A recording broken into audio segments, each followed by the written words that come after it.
In this video, we're going to look at science applications, and this company provides government services and IT support. What I do in my videos is I run my own discounted cash flow model to figure out the true stock price of the company. Then I look at the financial ratios of the company and compare them to similar companies in the same industry. And I take you through the entire process so as if you're doing it with me. Let's get started with the model. This company has a market cap of $4.13 billion.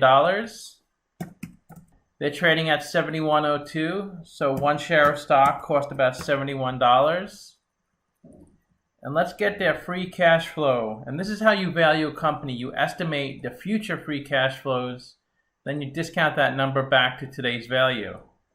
And that's exactly what I'm doing in the video here. And now I'm going to pull the net income. And net income is the profit and loss according to the income statement. And I usually put 4 years of data into the model, and the model does all the calculations for me. And now I'm going to pull the revenue, which are the sales for the business, and that's also on the income statement. And the way to get a good value for a company is if they have consistent positive numbers. And these numbers look really good, so we should get a good value from this. Let's look at a capital structure of the business so we know what discount rate to apply to the future cash flows. The interest expense is $90 million, so they pay $90 million of interest on their debt. Let's go to the balance sheet to see how much debt they have. Go to the liabilities section. Current debt of $70 million. That's debt due within 12 months. Long-term debt of $1.9 billion. That's debt due after 12 months. They pay 4.7% interest on their debt. Interest payments are tax deductible. So let's get their income before tax, $286 million. Their income tax is $57 million. So they pay 20% in taxes, so their cost of debt is 3.75%. To get their cost of equity, we need the beta. The beta is how much the stock moves relative to the entire market. And their beta of 1.04 means the stock moves with the market. Let's pull their current assets on their balance sheet.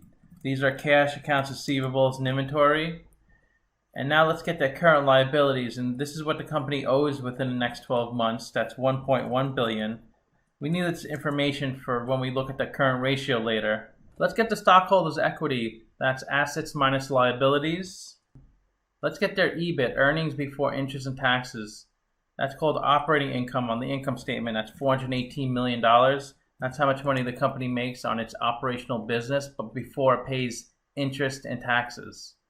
Let's look at a capital structure. The cost of debt is 3.75%, and they have 58% debt. The cost of equity is 10.3%, and they have 42% equity. So the WACC is a combination of the cost of debt and cost of equity, and that's 6.5%, and that's what we're going to discount the future cash flows by. So we estimated 4 years of future free cash flows.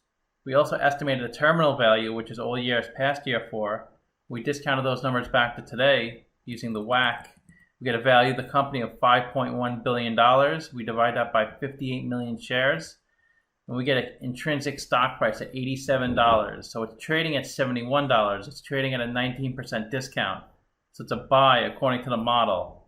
Let's see what Simply Wall Street says. They calculate $88 a share. That's almost exactly what I say. Let's see where the stock has been trading the past few years.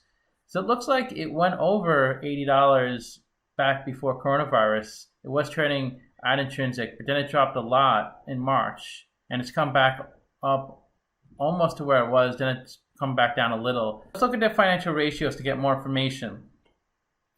So they have an okay PE of 18, that's price of stock over earnings per share. Their price to sales ratio is really good at 0.6, that's price of stock over sales per share.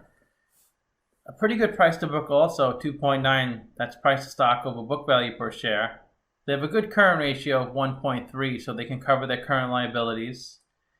They have a decent ROE at 16%. That's net income over equity. They could easily cover their interest payments 4.5 times. And the best way to look at ratios is to compare them to similar companies. So I've done videos on Accenture and IBM, and they're in the same industry as SAIC.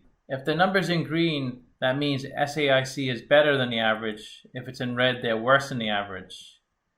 So they're better than the average in price to earnings, price to sales, price to book, and current ratio. So those are all good signs. IBM has the best price to earnings. Science Applications is best in price to sales and price to book. So they are doing worse in ROE, so that's not a good sign. They're much worse than IBM and Accenture. They're in the middle in debt. They're not too leveraged at 58%. IBM is a bit leveraged, and Accenture has no debt, which is really impressive.